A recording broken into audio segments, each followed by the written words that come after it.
Hello and welcome to the Shinybees podcast, a podcast for those who like their knitting, comedy and yarn in equally large measures. I'm your host, Joan Milmine, and this is episode 108, Speckles, so hot or so not. I feel a need to laugh again with you, if that's alright. Hello and welcome one and all. How are you? It is Jo. I am back with you again today with episode 108 of the podcast. Very excited to be here and be back podcasting to you today. Thank you so much to everyone who has been in touch since the last episode. That was 107 with the fabulous, the wonderful, the kick-ass, take no prisoners, take no shit, Countess Blaze, aka Lindsay, who was here with me last time talking about exposure as a method of payment, misogyny, and ageism, and all sorts of the other good stuff that we get thrown at us every single day. And we're a little bit sick of it. And we had things, capital T things, to say about this. So we did. We went and said it. And the feedback from that has been great. It's been amazing to hear from so many of you and to meet so many of you at Edinburgh. I did tip up to Edinburgh Yarn Festival a little bit unannounced on the Thursday and saw quite a few of you who said you were really glad to have us back. And it was great to hear from me again and obviously from Lindsay, but also just really echoing and agreeing and showing your support for basically telling people who do that kind of ridiculous stuff to shove it up their backsides, because us knitters, we don't take no messing when it comes to that sort of thing. So that has been amazing. And I have an update for you from that. If you are now following the Countess as a result of hearing her from here, or you follow her already, then you will have seen this, but I have an update. The pre-orders and manufacture, it sounds wrong really, the creation, the making of the Shit Tea and Tray Bake and the If I Want Exposure I Will Get My Tits Out colourways has ceased now. She closed orders for that on the 31st of March, and I have some amazing, exciting news for you. So she confirmed that as of close of play on that day, she had sold 1,031 skeins of those two colourways, which has raised £3,093 for Women's Aid, the charity that was supporting, which I think has thoroughly, utterly and completely given the rods to these idiots round the corner who wanted to basically piggyback on a charity event as an excuse for asking people to do things for free, and has shown them exactly how you raise money for charity and give two fingers to this kind of stuff in the process, which is amazing. Super proud of her for doing that. And it has been on top of, obviously she dyes a lot of yarn anyway, she sells a lot of yarn anyway, she's got her own club, she's got her own yarn apart from that, her own updates apart from that. So to get that turned and out so quickly, I think has been a bit of a feat. I think it tired her out a little bit. She was taken a little bit by surprise with regard to the amount of support, and I know I can speak for her and say she has been completely blown away, and she just thinks it's incredible. She's had to go and sit down in a dark room. Obviously, as you know, she's very clear about this, and she's mentioned it before on the show. She does have Asperger's, and this amount of people in, like, it wears her out. So if you've sent messages or anything like that and she's not got back to you, please don't be offended. She is taking some much needed quiet time in a dark room to kind of process all of this, and you know, the amount of things that have kind of gone on have been amazing. She is thrilled. I am thrilled. Everyone who's got their yarn seems to be thrilled. I've seen a couple of pairs of socks knitted up already in it. It looks amazing. It is eye searing, which is my favourite kind of yarn, and it's just really good. So well done to all of you, and to us for basically showing them how it's done. So that is amazing. Now, if you missed out on it and if you're feeling sad, if there are any, because she did pre-dye some of the sock yarn in anticipation of it kind of blowing up a little bit, and if she has any spare, she will take them to Woolin. She's going in person to Woolin in actual Dublin, actual Countess in person in May. So if she has any spares, it will go with her there, and obviously any sales from that, again, the three quid per skein will go to Women's Aid. Now, if you missed out, if you didn't like the colours of the yarn, because it was pretty bright, my phone is not coping with the colours of that yarn, and you want to contribute in some way, then please do consider giving a donation to your local women's shelter or your local women's charity or directly to Women's Aid. Rather than buy the yarn, which obviously isn't available anymore, you can go and do that and show your support in that way. But well done. Round of applause for all of you and for all of us. You can expect to hear a lot more opinionated stuff from me going forwards. And I have some kind of news for you about where I see the podcast going and where I've been and what's been going on that I am going to share over the next few episodes with you. I don't want to kind of do a massive download all at once. It's not the me show, but it is the partially me show because I do tend to share stories and try and make you laugh and try and entertain you as much as possible on the show. So I will let you in. I will let you know what's been going on because a lot of you have been asking. A lot of you have been kind of quietly messaging me and emailing and asking how things are going. And when I've seen you in person at events and things, although again events I've stepped back from completely last year. You have been asking, and I don't want you to feel like I'm not sharing with you anymore because that's not how I do things around here, certainly. So I will be sharing more of that. And before my podcast went on a break last sort of March time, an unintended and extended break, there were quite a few. The episodes were beginning to become more opinionated and a bit more pushing of boundaries and talking about issues in and around knitting that I maybe don't agree with, or there's something I feel like needs to be said about, and they got a really good response. I got a lot of emails from people saying, like, I feel like this is actually you. Sometimes your podcast, like, not in a mean way, like, and I appreciate that people can talk to me in this way, said that sometimes it could feel a bit like you're one of the gang, and this, it feels like it's really you. And I really took those comments to heart and felt like I was being completely me on the podcast in the last kind of few episodes, like your permission is not required, and episodes like that one where I'm kind of speaking out against some of this thing that I think is a little bit bollocks, and I got a really good response from that, which I was really, really pleased about. But at the time, there was a few things happening in sort of shiny life, as it were. I was in the middle of closing down my subscription yarn business, The Golden Skein. Not because I didn't love it or it didn't make money, but because I was due to move overseas. Because I do love a good house move. The running joke in this house is once the inside of the windows are dirty, we move house. And you'll know if you've been listening to the podcast for the last nearly 6 years now that we've been in a lot of houses since then, a lot of countries, a lot of places, and it's something that happens for us very, very often.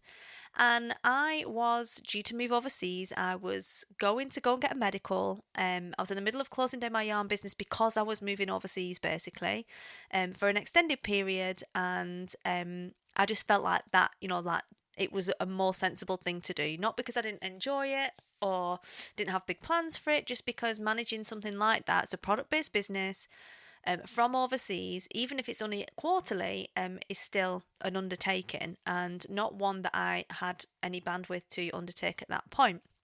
Because I was going overseas and I was due to be homeschooling my kids. I know, crazy, for some period, as well as my client work that I do and everything else. So I went for this medical, and I found out on the medical that I had a problem with my platelets in my blood. The platelets are the bits that make your blood clot, stop you from bleeding if you cut yourself. I had no symptoms of anything, and I had to have this blood test, and it came back that I had low platelets, and the doctor recommended that I didn't go anywhere and that I go and get it checked out first, because it can be an indicator of some really nasty stuff like leukemia and all kinds of other things. Now, hold on to your socks, like, calm down, it's fine, I am fine, I'll just put that out there now, I am fine. But I do still have low platelets, and I have a condition called ITP, immune thrombocytopenia, and what that means is basically my body thinks my platelets are germs or bad guys, and it kills the platelets off because it thinks it's attacking an infection. And it's normally something that kids get or older ladies get, so I'm a bit of an anomaly, being only 35 now and having ITP, but it's something that you can have for years and years and years, and a lot of people have it and they don't even know they've got it because it only comes up in a blood test, right? But I had to go and get all of that checked out, get it all monitored, like get blood tests every 3 months, and get it all monitored and have like liver scans and spleen scans and things just to check it wasn't anything dodgy. And it's not. And they seem to be now finally on the way back up from around 50 odd. I'm about 70 now, which is still only about half of the minimum, but it's still, I'm good for brain surgery. So if I need brain surgery, I'm going to be fine. But obviously, all that kind of stuff, as it does when something unexpected comes up with your health, it turns everything upside down. So instead of moving overseas, I've been back in the UK, albeit doing a lot of travelling around, but I've been kind of managing the house, the family, everything else, and trying to kind of support my body to try and make myself better, because there is no treatment for ITP. It's just there. You can't fix it. You can bring the levels up with temporary things like steroids and stuff, but you can't. It's not curable. Like, so in order to give my body the best chance of making itself better, I decided to kind of like rein back on everything and just do like the minimum I needed to keep the house and the kids and in place, basically, and surviving. So,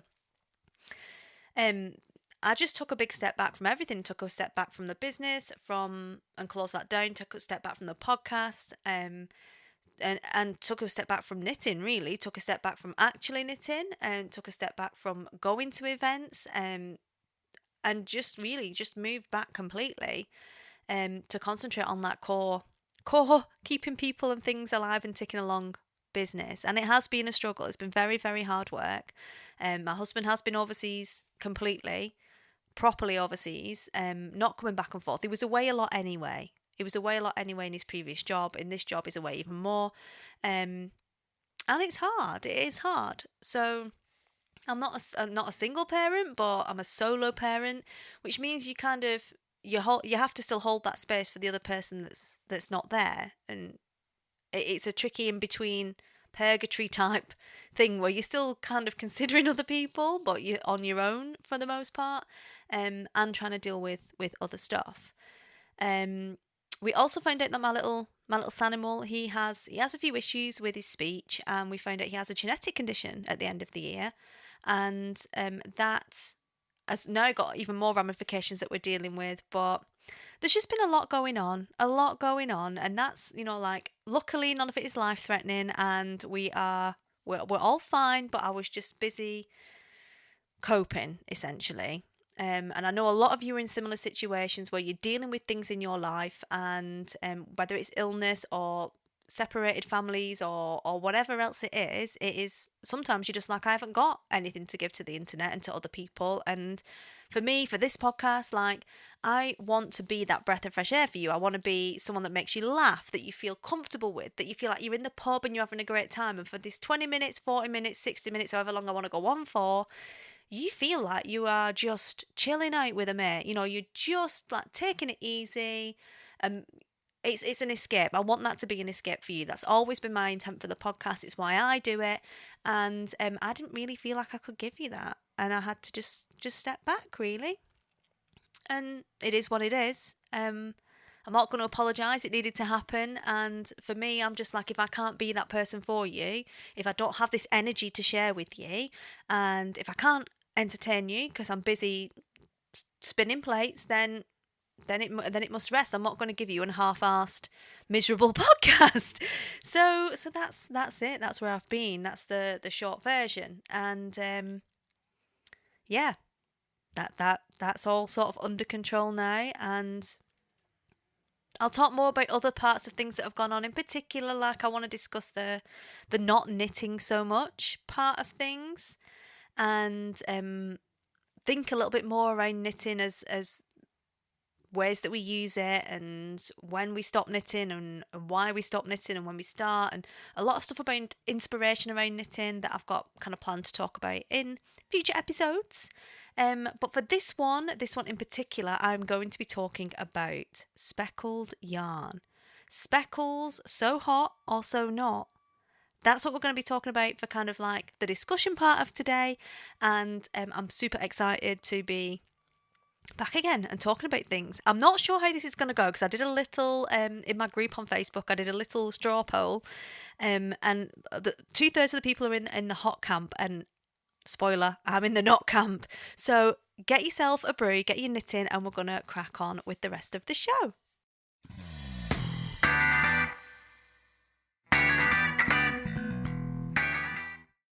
So, speckled yarns then. Speckled yarns, massively, massively popular at the moment. And this particular kind of prompt came to me via Edinburgh Yarn Festival, which I did attend. I went on the Thursday and it was good. It was nice. I like the changes that they made. It definitely felt a lot less claustrophobic than the last time I went, which was not last year, the year before, when it was a little bit crazy and a bit pushy-shovey and just didn't feel very civilised. Now, as I said, I didn't go last year, but I did hear that it was very, very busy. And they made changes this year. They had an extra day. They changed how the social areas were set out and had a big kind of social area in the marquee. And I went on Thursday. It was ticket only. There was no kind of, you couldn't get in on the door. And so it was a lot more chilled, which meant I had more time for walking around, saying hello to people, actually spotting people because there was space to see who was there. Speaking to stall holders I've not seen for a little while because, as I mentioned, I've not been to any shows for about a year or so, and just generally have a look around at what was on offer. And I had a couple of conversations with a couple of my dear friends about yarn, and I have to say, like, being brutal, I before last year I went to a lot of shows, and I make it my business to know exactly what yarn is out there on the market. Like, I like to know. And as I mentioned, like the Golden Skein was talking about that was my job to know what was out there, what was new, what they were doing, what was the best stuff, which was average, whatever. What was going on. And through my one-to-one work with clients, I need to know like exactly what's going on in the knitting world. So I had a couple of conversations with two of my friends regarding speckled yarns. Now, I noticed when I was walking around that there's nothing really set my heart on fire this year. When I looked, I was like, a little bit meh, same old. And that, I'm not being bitchy, like that is it. Like, not for me. No one was really doing anything that was super different this year. I didn't feel personally that there was anything that I had to have because it was so different and new. And I am a different and new person. I'm not a bandwagon person. I don't want to follow the trend.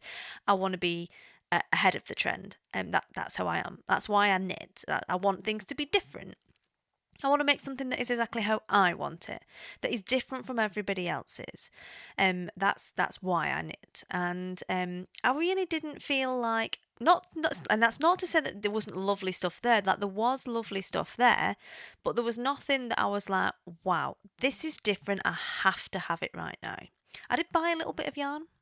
I did get some BFL mohair blend from the Knitting Goddess, who's been a long time favourite of mine, and who you will be hearing from. We had quite a heated discussion in an interview a few months ago that I hadn't put out until it'll be coming out shortly, but I've kind of sat on that a little bit. She has been my favourite for a long time, or one of my favourites for a long time, and that was the only yarn I bought, and it was only because Erica Eccles basically kept me there chatting, entertaining me and having a laugh, that basically this skein went in my hand, and then it's like one of those things where you give a pet a name and then you can't eat it.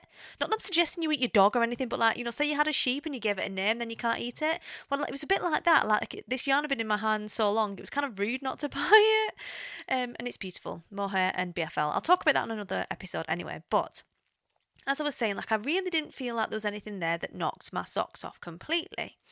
And I had this conversation with a couple of other people, and one of them was like, everything is speckles. Like, I'm so sick of speckle yarn. I don't get speckled yarn. Like, why are all the people, or a lot of people that did really good other kinds of yarn, now just doing speckles just to be on the bandwagon, and to hack into a trend? And obviously there's a very good reason why people hack into trends. It's because that's what's selling right now, and you're a business and you want to make money, right? Like, I get that.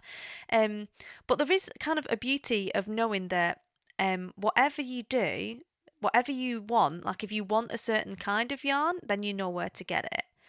Like, travel knitter. If I want a red yarn that's very beautifully done and has got loads of tones and depth to it and isn't just like a flat, boring red, then I'm going to go to travel knitter, because nobody does red yarn like travel knitter does red yarn, and it takes her a lot of bloody work to get that red yarn like it is, let me tell you. And I know that, and I'm happy to fork over all of my spare spending money to get that red yarn, because she's really good at that, and I know that if I want red yarn, she is my person.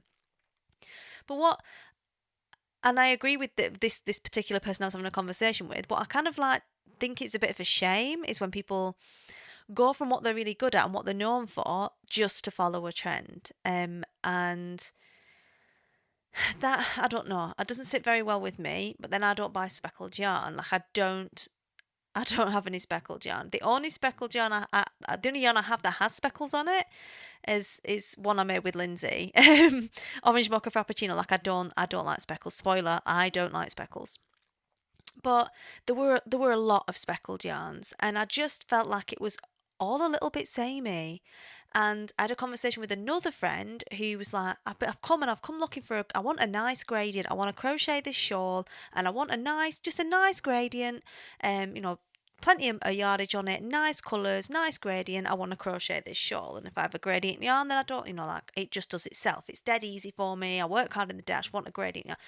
I can't find a decent gradient. And at one time, not that long ago, you could get plenty of gradient yarns that were a bit different, and there was lots of choice, and you could find them, and you buy one ball, you don't think about it, you crack on, right? And I know, like, you could kind of like make them, and you can put skeins together to make a fade, or as I call it, find your yarn, because I think it's boring. I don't care if it's blasphemy. Fades bore me. I think they're overdone. I told you I was going to be opinionated, and I am. I don't rate fades. I don't like it. But this idea that things have become a little bit homogenous was a conversation that we had. And that conversation I had with these two different people who have very different tastes in yarns. One's a knitter, one's a crocheter. Different needs for their yarns, different ways that they dress, different ways they use yarns to accessorise and make things for them to wear. Completely different people.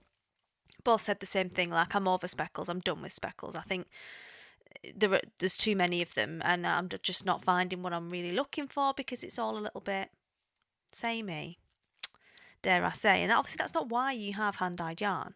That's not why you do knitting of your own products and you make your own clothes, so you can be like everyone else. But it's not why I do it anyway. It might be why you do it, and if it is, that's cool. Like, I'm not running you down if you don't like speckles, but I'm just telling you this is the background of the conversation that we were having. And so what I want to do is talk a little bit about speckles and get your opinion, really. I want a bit of audience participation here. I would love to hear your opinion on speckled yarns, because they've been quite popular for the last kind of year or two, really. They've really kind of come to the fore, and they seem to be everywhere, a little bit ubiquitous. And I want to hear it from you. I want to hear all about who your favourite dyers are that are doing good speckles, because there are good speckles and there are bad speckles, people. Like everything else, there's good ones and there's bad ones.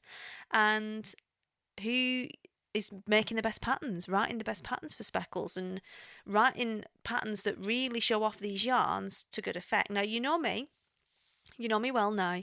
You know that I love yarn. I think there's a yarn for every purpose, and there is a purpose for speckles, there really is. I'm just saying I don't like them in a lot of patterns. In the same way that most of you don't like fun fur, but I bloody love it. Like eyelash yarn, it makes me giggle, it makes me smile. Tinsel yarn sets my world on fire at Christmas. I can't wait to go to Black Sheep and huff in a bit of plastic tinsel yarn. I love yarns. Every yarn has a place. But some of them are tricky to use and tricky to see the merit of. And for me, speckled yarns are one of them. So what is a speckled yarn? Like, let's get to the meat and two veg of this. What is a speckled yarn? Now, a speckled yarn is a yarn generally hand-dyed, although there are a lot of commercially dyed yarns. Sirdar do speckled yarn. Like, it's not a new thing. But generally wasn't a big thing in the hand-dyed world in the same way that it has been in the commercial world, where you get like your Sirdar, kind of crofter and all that kind of stuff for baby knitting, where you'll have the majority of your yarn is one colour, and then you'll have little different flecks of other colours in it. Now, in a machine, like a commercial dyed yarn, I call it machine dyed because they are dyed by big machines. These colours are sprayed on at very kind of, like set intervals. That's how they make it. The colours are applied by machine, set intervals, and so it's very uniform. And it tends to be baby yarns that you find this on. It looks like little bits of confetti, adds a bit of interest for a baby yarn, makes it cute, and it's acrylic, it's washable, pukeable on, indestructible, pretty much to the heat death of the universe is the sad thing about acrylic yarns, but that's generally what they've been seen, where these particular dye techniques have been seen. Until the last couple of years, where speckles in hand-dyed yarn have become a lot more of a thing. Now, some people have gone in it big time. People like Hedgehog Fibres have gone into it big time and done a lot of speckly stuff. Other people have stuck to, they've always been known for bowl-saturated colours, solids, semi-solids, and that's what they've stuck to. But a lot of people have started to dye these speckled yarns as well, hand-dye them. Now, speckled yarns differ from variegated yarns because there are lots of different dye styles of yarn. As you know, I love variegated yarn. Absolutely love it. Cannot get enough of that stuff. I want my yarn to be changing colour every 2 minutes when I'm knitting. Like, I love that. Equally, self-striping yarns. Bloody love self-striping yarns for the same reason. My attention span is fully taken up by that. Oh, look, I only need to do another 5 stitches and I'm on a new colour. And how amazing is that? It's like a whole different knitting experience. It's like getting, a Knickerbocker glory and having 15 different flavours of ice cream in it. Like, there's no need to get bored with this kind of yarn. Like, I do like a crazy yarn. But with variegated yarns, they tend to be longer colour repeats. So you'll get longer lines of different colours. And it tends to be a little bit more uniform because of the way that they're dyed. Some of them are incredibly uniform in the way that they've been, even hand-dyed, have been created for a variegated yarn. So they tend to have longer colour repeats. Speckles tend to be much shorter, 1 or 2 or 3 stitches, little flecks of colour everywhere. And they tend to be more colours in a speckled yarn. I find, certainly, more seems to be more when it comes to speckles. And they're more random. So one of the reasons why I don't like speckled yarn is because it looks like a mess. It looks like someone's dropped a tin of paint on the floor and it's gone everywhere. Like, it looks untidy. It looks messy. There is no repeating patterns. There's no symmetry to it. And for that reason, I just think they look really messy. They look messy. They look untidy. I don't like it looking untidy. That's the thing for me, clearly. In a different way to variegated, where the patterns tend to be a lot more uniform and predictable. Now, maybe that's the way my brain works. I don't know. Some people love the fact that, not variegated, speckled yarns can produce a much more kind of like impressionistic, abstract swatch when you knit with them, and they like to look for all the different little bits of singular colour, and that's why they like it. They are a marmite yarn. In the same way that funfair is a marmite yarn. You can be on one side or the other side, and the way they're dyed is different as well. So when you dye a speckled yarn, you can create it using a number of different techniques. Now, you could do it by sprinkling dry dye powder onto different areas of the yarn and then letting that soak in to create an effect. You can stipple it with like a stiff brush and stipple bits of it to add the yarn. That way you can hand paint bits of it to add little speckles of yarn. That way you can use syringes and you can steam it, and you can, there's all different ways that you can create it. And every dyer, like in the north we have lobbies, we have hot pot, right? And everyone's got their own way of making a hot pot. And it's the same with speckled yarns. Every dyer, like every other yarn, they have their own methods they develop to create these yarns. And a lot of the popularity of speckled yarn in particular has come from the great god Westy, who, he is someone who likes to push forward, almost makes his yarn crafting a fashion thing, and he is very out there and very theatrical, and he's an absolute sweetie. Even though he's about 70 foot tall, he is enormous. And if you've never met him in real life, like, he is enormous, like he's a good foot taller than anybody else, and then he's inevitably covered in all sorts of adornments and jewellery and lycra. loves a bit of lycra, does our Westie. He's such fun. He's such a sweetheart. And I did interview him on the podcast a couple of years ago now. I can't remember the number, but I will link to it in the show notes. But you can meet him on there as well. He's so sweet. He's lovely. He's not at all like you imagine he would be when you actually meet him. He's a sweetheart. But he's been doing a lot of stuff with brioche stitch and creating these patterns that specifically work with this speckled yarn. And he's into more is more. He's a bit of a maximalist. He's definitely not minimalist in any way, shape or form. And this particular type of yarn really works for him and his designs. Now, if you look at Westie 6, 7, 8 years ago, he was not maximalist. He was very, a lot of solids, very kind of structural, quite normal, shall I say, like very safe patterns when he first kind of started. And as he's gone on, they've got more and more and more bright, more neon, more speckles, more everything. I'm a big fan of more. Like, I like more. I like what he's doing with that. And equally, Andrea Mowry, who's become very popular over the last kind of 12 months or so. She's done the Find Your Fade. I find fades really boring. I'm sorry. You can all hate me. Like, this is going to cause an argument, I'm sure, but I don't like them because you've got one messy yarn and then you're going to pair it with another 4 or 5. Like, no! But, she's found ways of getting these yarns and making them and really working with the properties of the yarn. And the patterns and the colours and really making them into things that are a lot more wearable that loads of people love. Like I said to you, it's a Marmite thing. I hate Marmite. I hate speckled yarn. You hate tencel yarn. It's fine. Like, I'm down with your decision to do that. But for me, I find that's just like messy with more messy. But I can appreciate the designs and how they've been put together and the cleverness of how these particular designs have been created to really work with those properties of that yarn, because ultimately I love all yarn and there is a place for all yarn. And I think that's super clever how that's been done and really worked with to enhance it, make something out of it that is workable, because all yarns can be scary. Bright yarn can be scary, neon can be scary, variegated can be scary and comes with its own problems with pooling and flashing, which I personally love but other people hate. And speckles are no different. And it's all about getting that yarn and pattern pairing and really the synergy that you get from putting these things together. And both Westie and Andrea Mowry and other people, I mean, not Jolie, Hohi has been, working with a lot of these kind of transitional patterns as well recently, and people love them. People are all over them, and that's cool. Like, we want to have we're going to always have trends and we're going to have different stuff.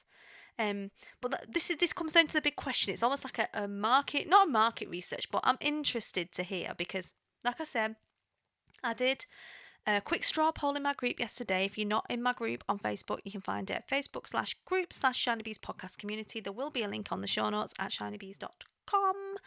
But I'm interested to hear, do you like them speckled yarns? If you do, who does the best ones? Like, tell me who your favourite dyers are that are producing these speckled yarns at the moment, and tell me what your favourite patterns are and your favourite designers are for these yarns. Because much as I don't like them and I think they look like a bowl of cat sick, right? A lot of you do, and it's not my job to judge. It's my job to bring you the best of everything and find it and share it with you, and so we can all find the kind of stuff that we want. So tell me, let me know who you think is doing good work with these kinds of yarns, and then we can put some kind of resource together for everyone to go and have a look at. But I'm in camp not when it comes to speckles, I have to say, unless it is all one colour speckles on grey or something like that, or very uniform speckles. I'm a camp not for random speckles, dirty looking yarn. That's not me at all. But what are you? Which camp are you in? Maybe we should get some badges made. Speckles, are they so hot or so not? Let me know.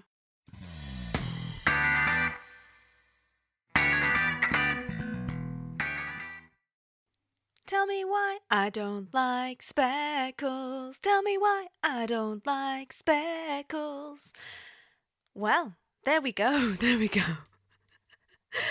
No fence sitting around here, eh? No fence sitting around here. But seriously, like this is why we knit. This is why we make stuff. Is so that we can make whatever we want, and it's okay for you to use whatever yarn you want and knit whatever you want. And if that's a novelty toilet roll cover in £100 Kivia or whatever else, then roll with it. I am all for that. But definitely let me know. Hop over into my group, send me a message, whatever you want to do, and let me know what your thoughts are in terms of who's dyeing good speckled yarn and who is making great speckled yarn patterns. So that's all we have time for this week, because I've just seen the postman walk past and my dogs are going to go nuts when they see him. I hope you've enjoyed the show, and I am looking forward to being back with you again next time with an interview. Very excited to be bringing some new voices to you and some familiar faces to you and having some different conversations with some of them about some of the issues around kind of knitting and yarn crafting. Very, very excited. So have a lovely week, my friends. Knit on, and I will speak to you all again soon. Cheers!